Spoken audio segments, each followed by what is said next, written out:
Reading Marcovaldo by Italo Calvino. This is Summer, Part 2. Park Bench Vacation.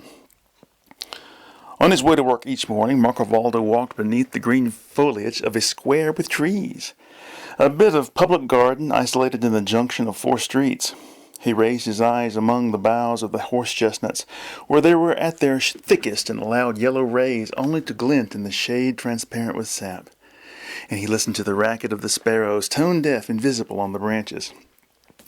To him they seemed nightingales, and he said to himself, "Oh, if I could wake just once at the twitter of birds, and not at the sound of the alarm, and the crying of little Paulino, and the yelling of my wife Domitilla. Or else, oh, if I could sleep here alone in the midst of this cool green shade, and not in my cramped, hot room, here amid the silence, not amid the snoring and sleep-talking of my whole family, and the racing of trams down below in the street. Here in the natural darkness of the night, not in the artificial darkness of closed blinds, streaked by the glare of headlights. Oh, if I could see leaves and sky on opening my eyes." With these thoughts every day Marcovaldo began his 8 daily hours, plus overtime, as an unskilled laborer.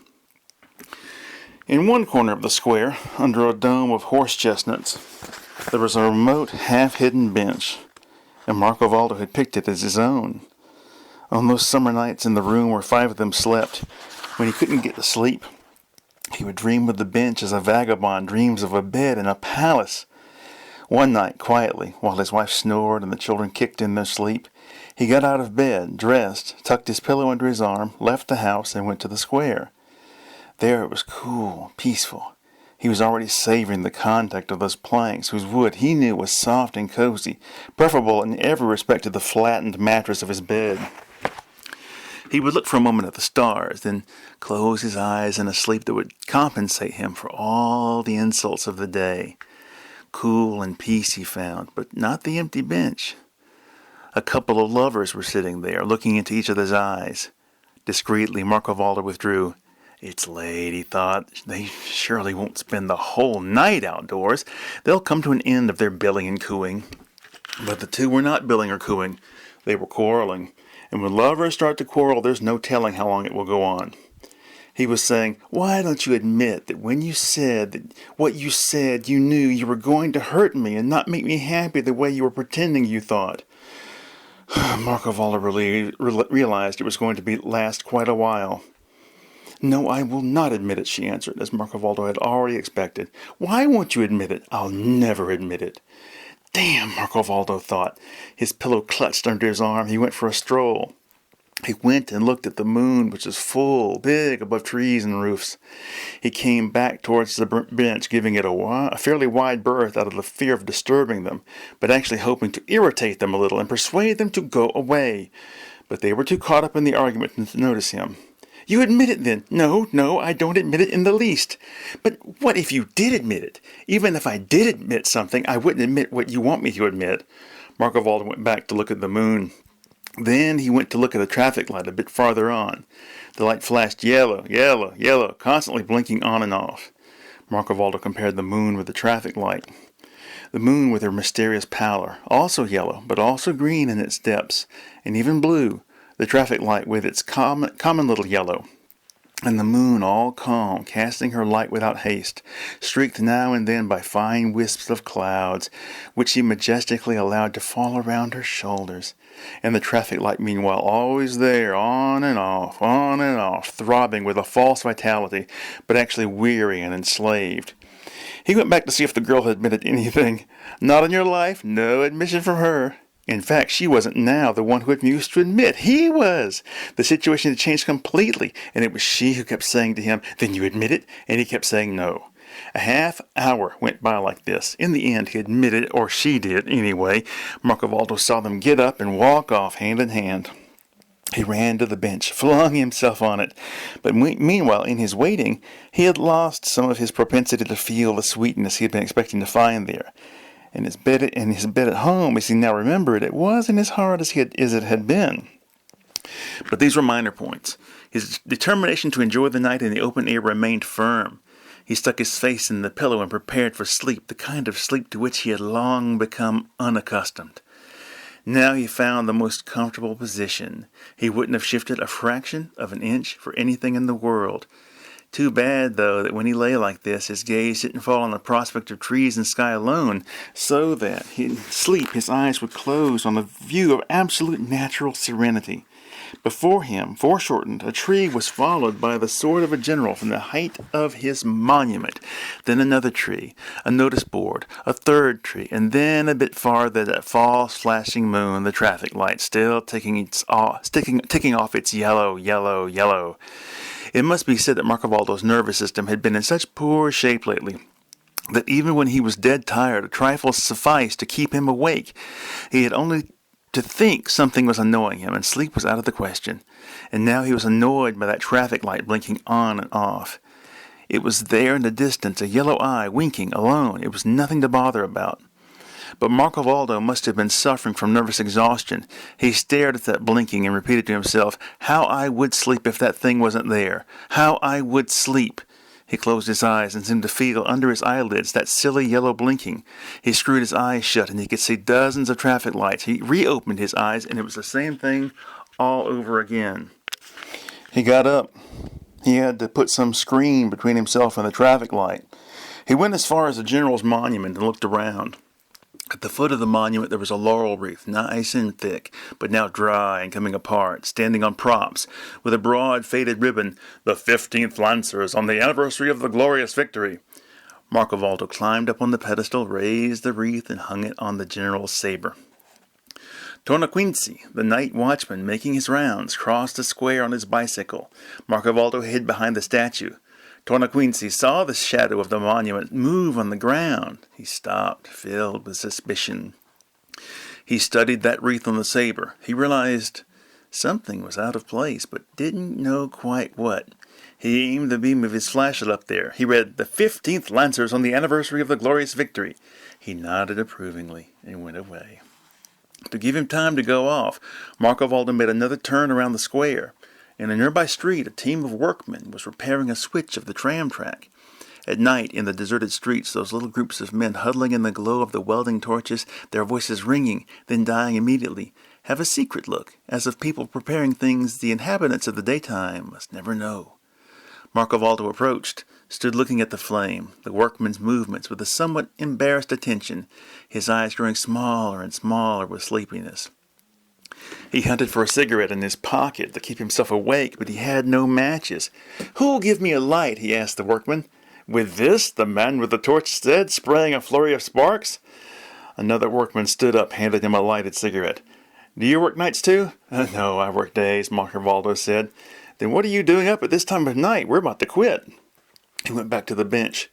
He stretched out. Now the traffic light was hidden from his eyes. He could fall asleep at last.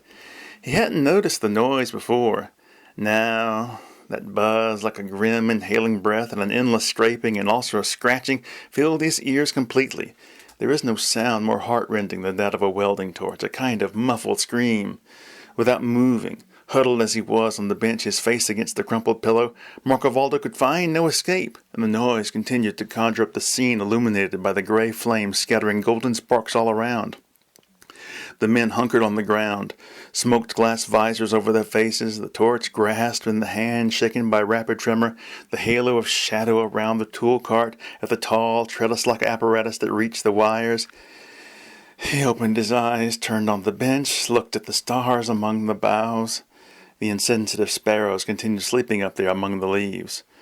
To fall asleep like a bird, to have a wing you could stick your head under, a world of branches suspended above the earthly world, barely glimpsed down below, muffled and remote. Once you begin rejecting your present state, there is no knowing where you can arrive.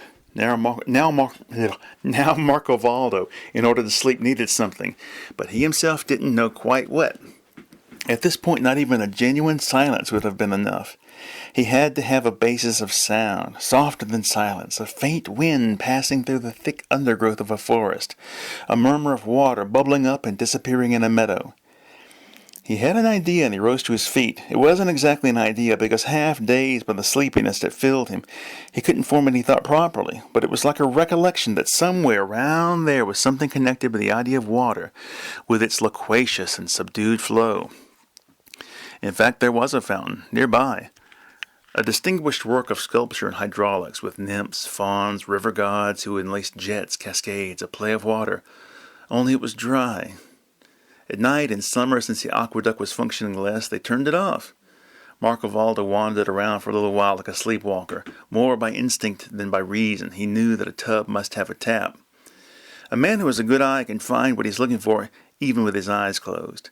He turned on the tap. From the conch shells, from the beards, from the nostrils of the horses, great jets rose. The veined caverns were cloaked in glistening mantles, and all this water resounded like the organ of a choir aloft in the great empty square, with all the rustling and turbulence that water can create.